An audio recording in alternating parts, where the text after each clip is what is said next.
Splatterhouse.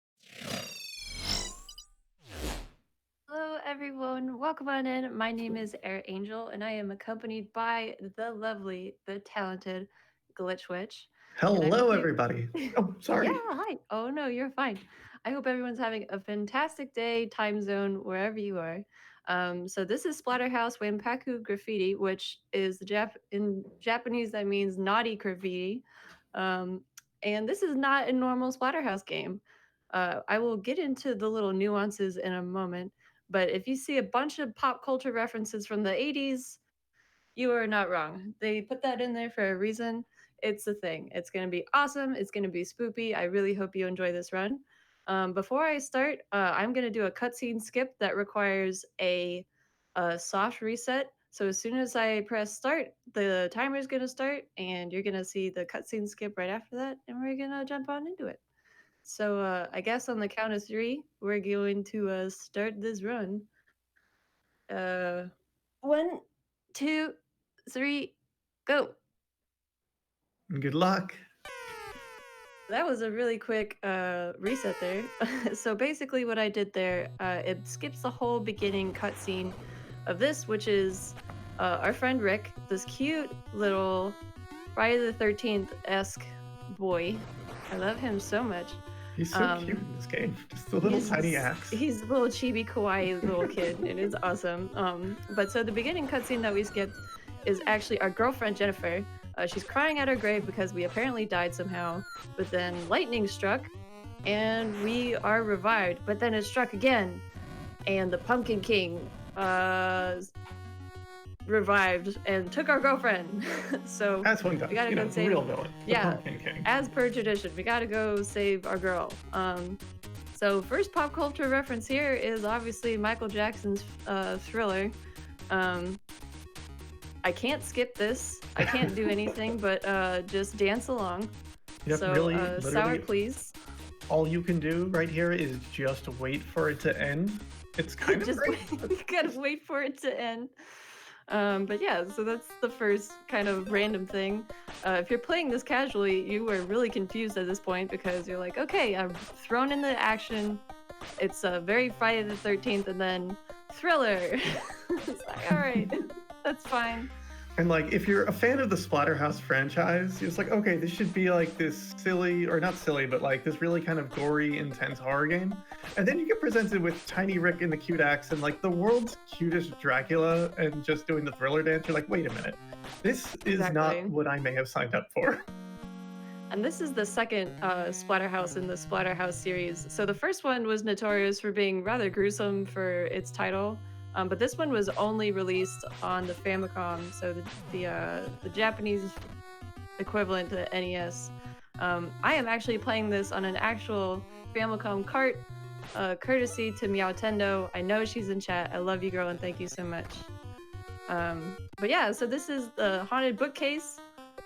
Sort of the bane of my existence, so hopefully we can get through this, because sometimes them books are they get a little sneaky up on you. But if you can tell in the left hand corner, that's our life bar, and it increases every time we hit the goal of how many things we slash, basically. So the more I slash, the more lives I get.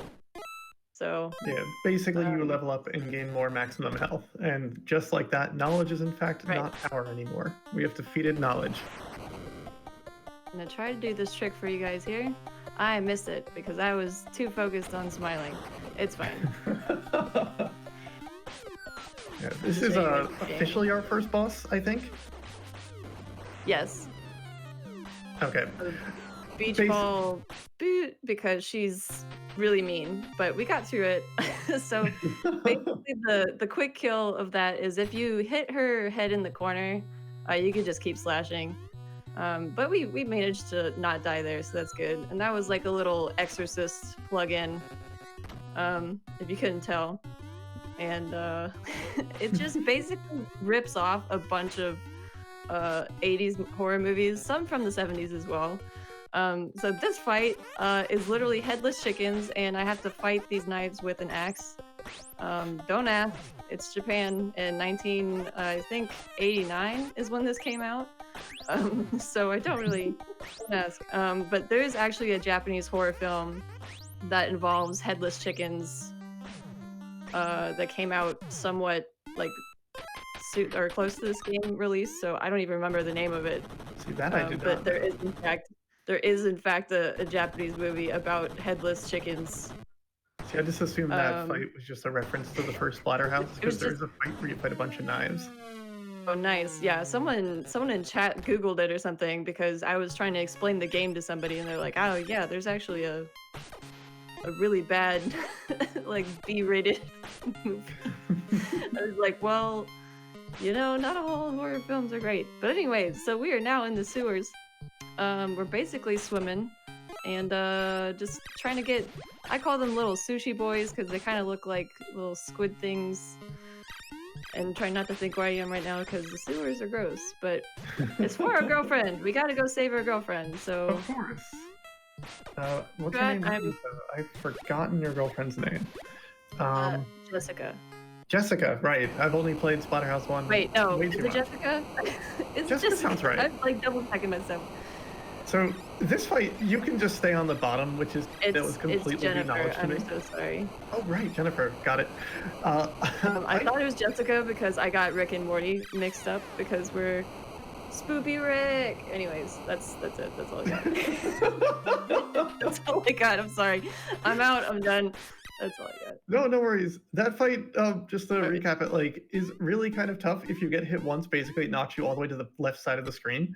What I never realized is that you want to just sit on the bottom, and you can get a quick hit on the mouse boss, where instead of just staying on the top row and just being really careful trying to dodge everything. Oh yeah, it's literally the worst boss fight in this entire game. If you do it that way that you have no idea that you can like come up from the water, and you literally just press 2 buttons at the same time, jump slash, and you're done. So I think this is like an Evil Dead reference because I'm pretty sure there's like flying chainsaws at one point, or it might just be the talking deer. I can't remember. Evil Dead's in here somewhere. It's been a hot minute since I've seen Evil Dead. With those the trash cans, did you manipulate something to specifically get that shotgun? Yes, so if you jump on the trash can and if you hold the up button or the up directional, it will spawn a shotgun. It'll only happen once per street scene. So that street scene is kind of like a Nightmare on Elm Street kind of deal. It's kind of like our gateway to the other levels as well. So we'll be visiting Elm Street again soon. But yeah, just hold up as soon as you hit the trash can, and you only get 1 shot at it, so make sure you get it. And also, there are no iframes in this game. Stormcrow56k likes to call them Y-frames because they don't exist. So if you get hit, you could get hit over and over and over and etc. So just be careful. But obviously this room was a tribute to Alien. And she's fine. She's totally fine. She just needed to get some evil out. She doesn't even say thank you. She just gets up and leaves. Like, all right, girl. Like, can we talk? Like, in addition to getting shotguns, you can also hold the other direction and get health out of these things, right? the health is kind of randomized, I think. But of course, in this game, health is candy or hamburgers. Hamburgers give you a lot more health, and candy gets you a little health. So this boss is a little weird. It's actually pretty difficult for me, so I'm gonna do my best. But there's like the Star of David, there's like a cross, there's like, it's weird. And there's like gonna be an evil goat. It's just all kinds of... There is an evil goat. All over the place. Yeah, there is an evil goat. It's like, y'all will see in a minute. It just doesn't make any sense, really. Yeah, there's some weird Technicolor enemies, and there'll be a goat that we have to hit with this axe a bunch of times. I think this whole chapel is a reference to Splatterhouse 1, because there is like an exact looking chapel this, but then you get to this area and you do not fight a bunch of faces, you fight a goat. So the speedrun strat here is to get rid of the bats as quickly as possible, but I did not do that. So I basically just played defense because I don't want to die. And so the fast strat for this goat is to corner him in this corner right here. And just hit him back and forth, back and forth. I did that a little bit at the end there, but again, I tried to just do like a safety strat there and not get killed. So that was that part. So The goat has been defeated, not hugged. no, do not hug that goat. You will get hurt. Again, about the lack of iframes, you will just get hurt a lot repeatedly. Okay, I almost didn't grab that shotgun. There's a point in the screen where if you go a little bit too far to the left or right, okay, are there any candy in here? No, we'll be fine. That you actually lose the shotgun even though it's on the page. And this, after this boss, there's a light flash warning, so if you're sensitive to that, please be careful. I wonder what this is a reference to. The fly, oh blood. It's like so, it's just so ridiculous. Look at this. Look at this face. It is the Yes, weirdest. I did that wrong, but it's okay. This is some Look at that. California Reasons body horror. Look at that. This boss is not going that great, but it's alright. Okay, we just need to hit him one more time. Alright, we're good. We're fine. We survived. We did not die. GG's.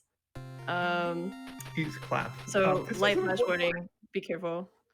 You need to go specifically It's, into the left one here to get into the secret area to get to the true ending, right? So this is part 1 of the true ending. A lot of people have never seen this.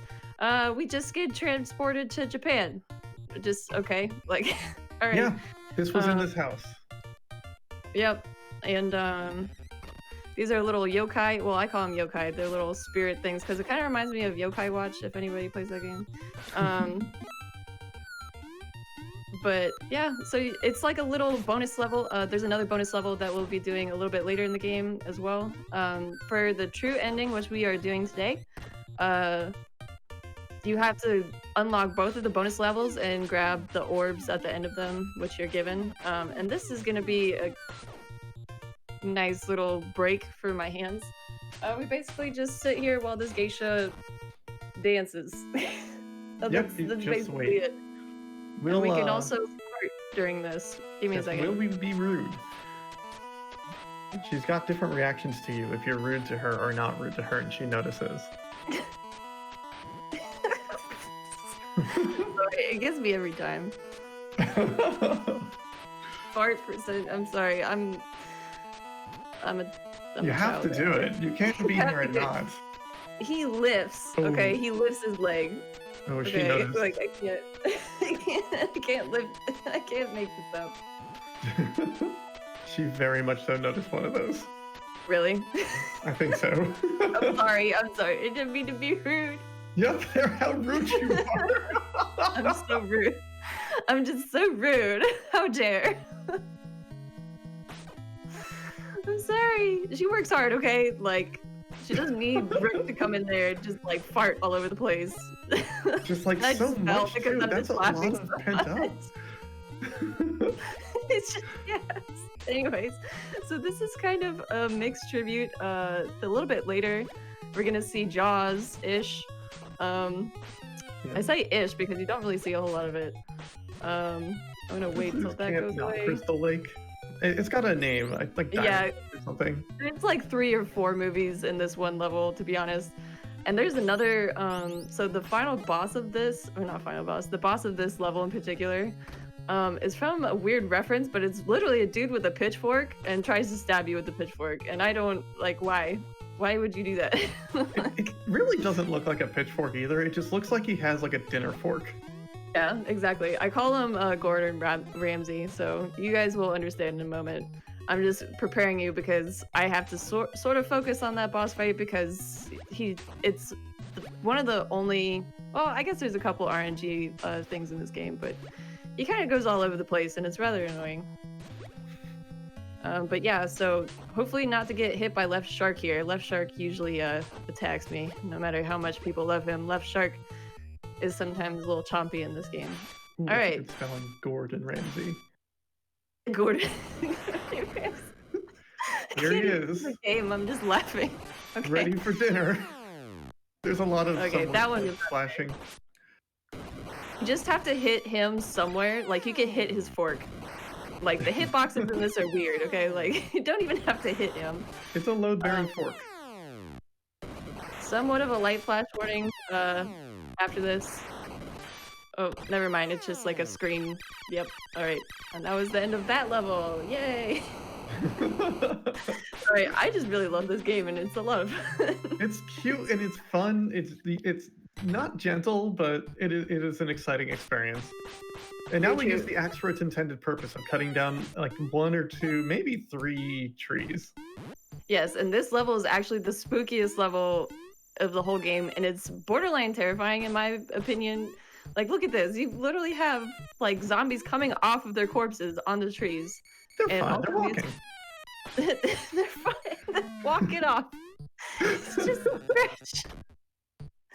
Oh man, I can't. All right. I'm gonna grab a health here.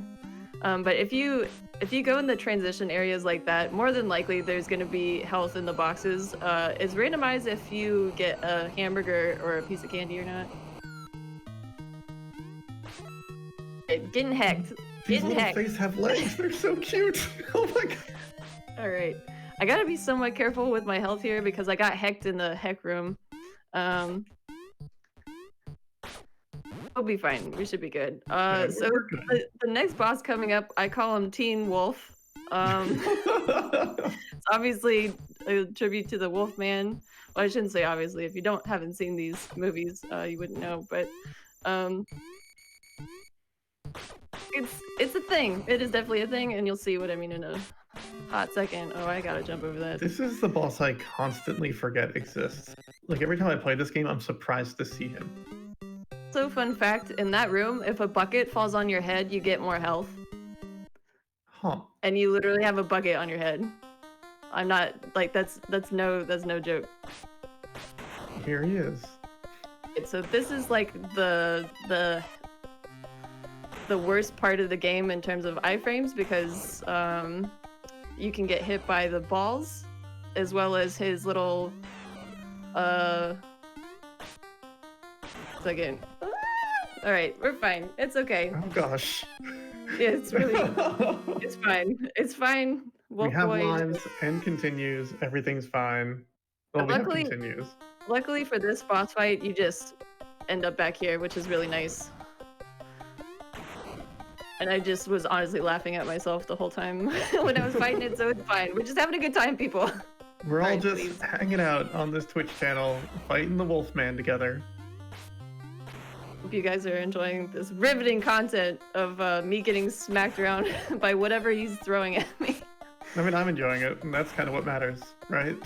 All right, so we saved Teen Wolf, and Teen Wolf can jump, yes.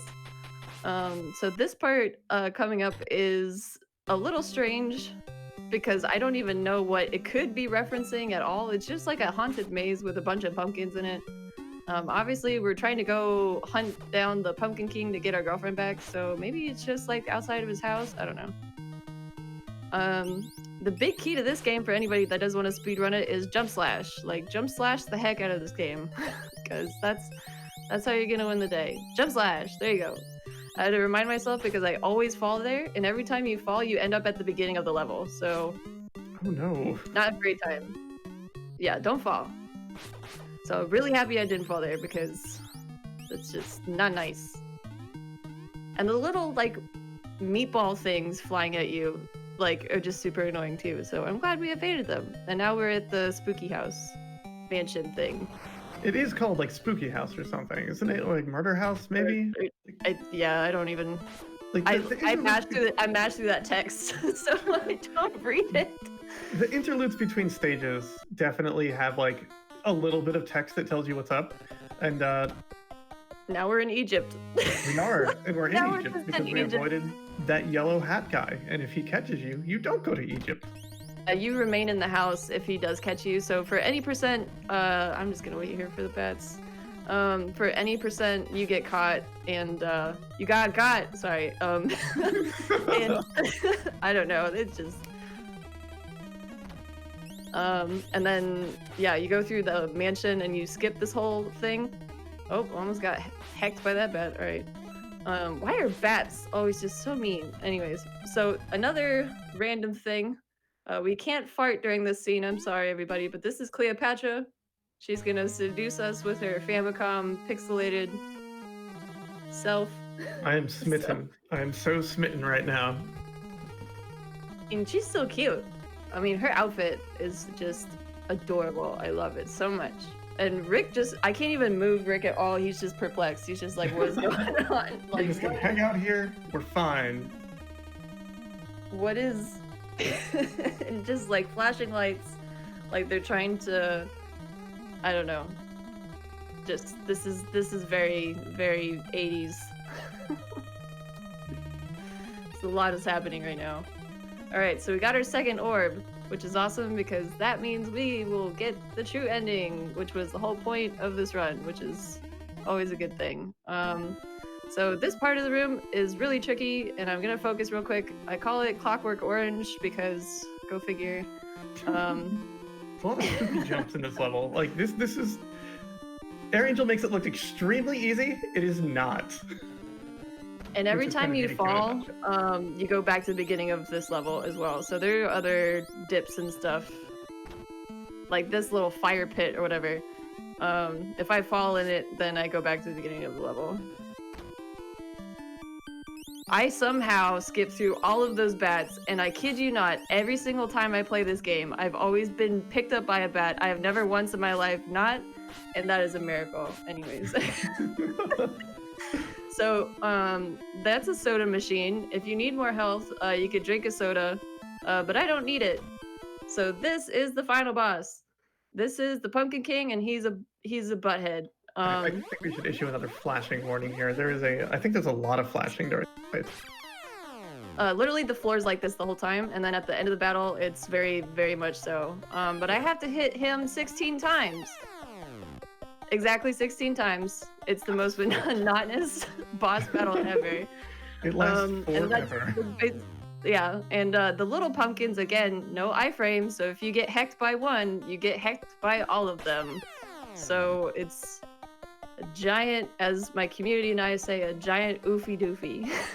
If you get it. There, I said it. I plugged it in. I hope everybody from my channel could hear that. Oofy doofy in chat. I did it for you guys. All right. For the fans, you gotta do it for the fans.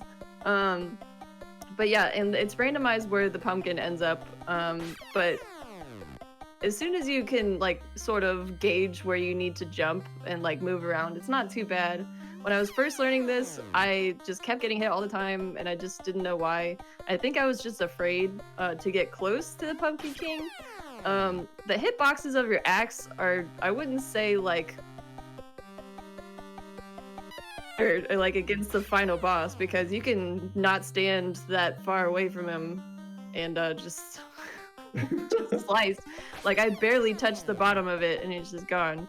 Whereas a lot of the other enemies, you have to like hit them right in the middle. But I don't know how many that was. I'm just gonna keep going until we obviously did 11, and they're a little bit behind. Okay. So we might be at 12. But yes. So it's gonna be flashing pretty bad, and then the game time will be when I lose control of Rick, and then we get to see some of the cool ending cutscenes and stuff that make it the true ending. And I've got somewhat of a translation. All right, so I will give time in a couple seconds. It's a lot of It's bad. It is not good for you. Goodness gracious. Alright, the flashing is gone. And that's time, right? I think. So this is our girlfriend. We saved her. Yay! We did it. She's so happy. It's so cute. Everyone is so excited. Pumpkin King all does not that part. remain anymore. It's so wholesome. And we find out it's all a movie. What? Spoilers. Blasphemy. What is this? That's was it? crazy. And there's a director. Good job on the set. Blah, blah, blah. I'm a director. And we're like, thanks, man. So wait, this is the actual cart, right? Famicom cart, and I have Yes. it came with a little box too with stickers and stuff, and it's So, awesome. so there was an English line in Egypt, but the rest of the game is kind of just in Japanese. So we drop our mask here, but as you can tell, something spoopy's gonna happen. Is it Rick's haircut? Ooh. Is it Rex? So the mask is haunted, but it's a movie. Woo, spooky. Okay, and then after this part, um, we're going to be like going off with our girlfriend in West Mansion, like the original Splatterhouse. And so that kind of leads it to like the next game, and it like suggests that it's possibly a dream-ish, but it kind of like leads to like the next game. But yeah, Okay. thank you guys uh so much for letting me show this off. And the last part I want to show you is this ending credit because because it's just gold. It's I look honestly so excited to go to this haunted house. uh, so these are the credits. I think it's at the beginning. If it's not, then I'll just tell you guys what it said. But it's like, yeah, unfortunately the movie Splatterhouse was completed. Thank you. You are great. Winners don't use drugs. So, Thanks, video that's game. but that's all I had for the game. Thank you guys so very much for having me on, and shout out to the Frame Fatale staff, the GDQ staff, the mods, and everybody putting this together. It's a crazy amount of logistics, and y'all are kicking butt. And if you have some spare change and want to donate to the Malala Fund, please do, and it's amazing charity. Um, and again, my name is AirAngel, and I hope you enjoyed the silly spoops. And thank you again, gliitchwiitch, for being on commentary. Thanks for having me. What a fun run. Thank you so much for showing that off. That was really, really cool to watch, and I've never seen that game before. That's amazing. We had a donation come in for that game from Meow Tendo for $50. I'd wish you luck, Air Angel, but you don't need it because you're a rock star. So proud of you for being part of GDQ. Airing E1 Hype. Thank you, Meow Tendo. We have a $10 donation from Victor Hunter. They don't leave any comment, but thank you so much.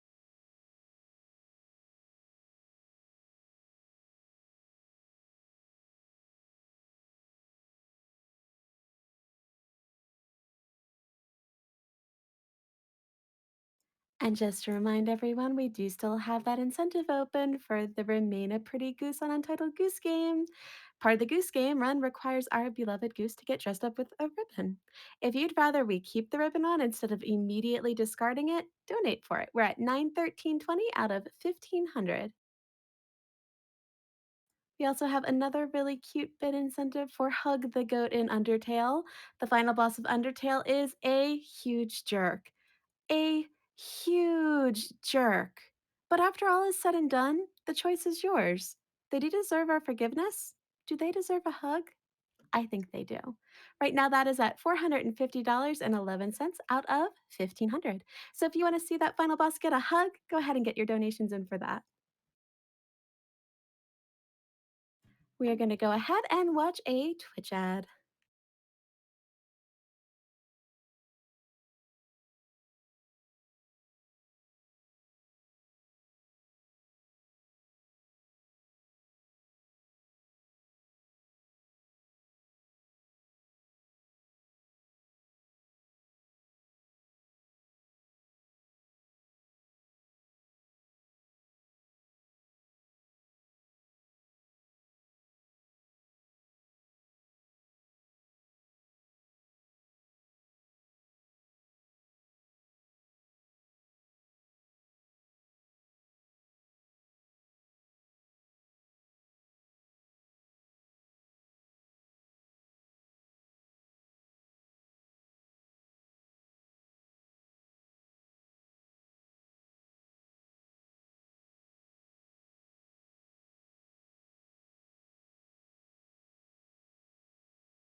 And welcome back to Frostbite House. We have a $10 donation from Meow Tendo again. My girl AirAngel, you rock. So proud of you. Awesome run and kudos for making GDQ.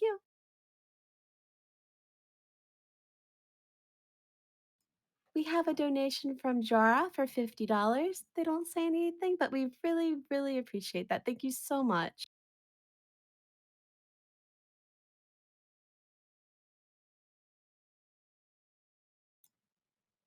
And just so you know, Frost Fatales and other Hotfix events and shows are brought to you by viewers like you. Your subscriptions and bits help keep the channel running for these fun events, including shows like Frost Fatales, Random Number Generation, Retro Reboot, Time Capsule, Learning with Liz, and more. So thank you so much for your support. It's because of you guys that we can keep on going.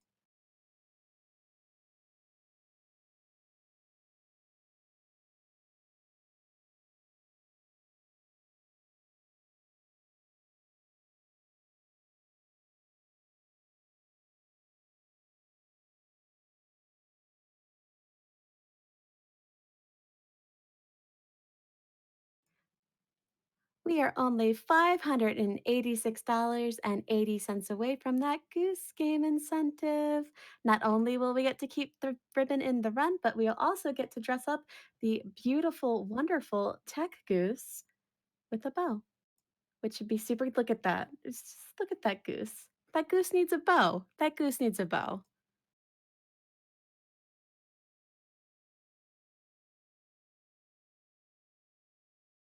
We have a donation from Merc249219 for $103. Evie is best Pokemon. Eevee is actually one of my absolute favorite Pokemon, so I have to agree.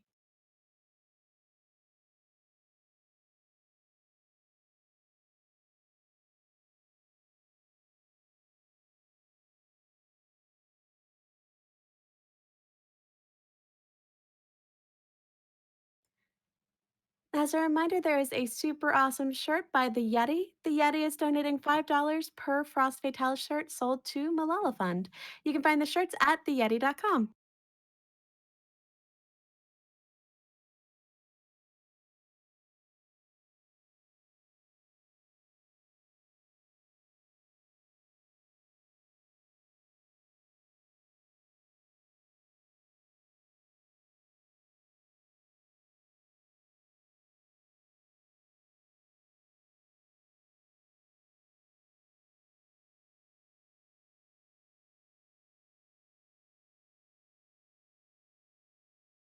In addition to the Hug the Goat incentive, we have a bid open for naming the fallen human.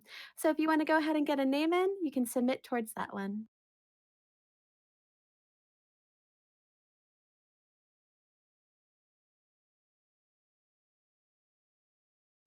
We have a $5 donation from Emily104, homesick with the flu all week. Thanks for cheering me up.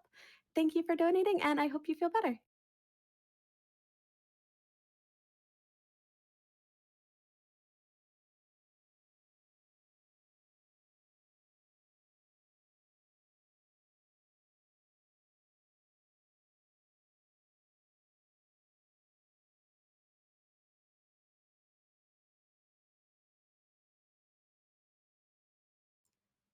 And as a reminder, SGDQ 2020 submission is open from March 4th to 14th for both runners and volunteers. You'll be able to submit at gamesdonequick.com. We have a $15 donation from Almost a Year. They don't say anything, but again, thank you so, so very, very much.